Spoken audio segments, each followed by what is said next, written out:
Nagsalpukan ang isang truck at jeep sa Navotas City. Patay ang babaeng pasahero matapos maipit sa gulong ng truck. At ang masaklap, ninakawan pa raw ang biktima.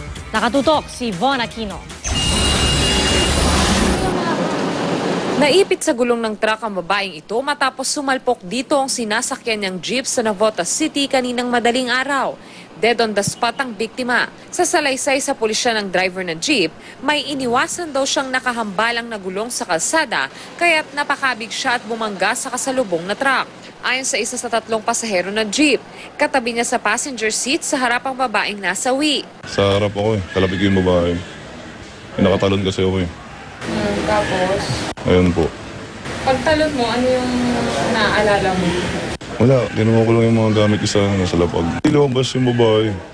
Lumabas. Ang masaklap, imbis na tulungan ang biktima ng mga tambay sa lugar, ninakawan pa raw ito. Sinabi po ng isang lalaki ho dyan na ninakawan daw po yung biktima ng wallet. Maliit daw na bulag yung isang mata. Sumakay daw ng jeep pagkakuha ng gamit.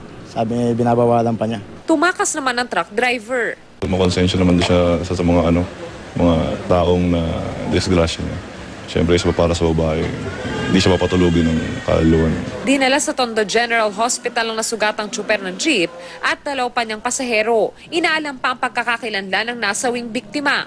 Inaalam din kung sino ang nagnakaw sa kanyang wallet.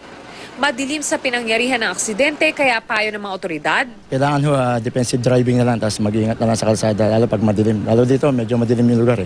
Von Aquino, nakatutok, 24 oras.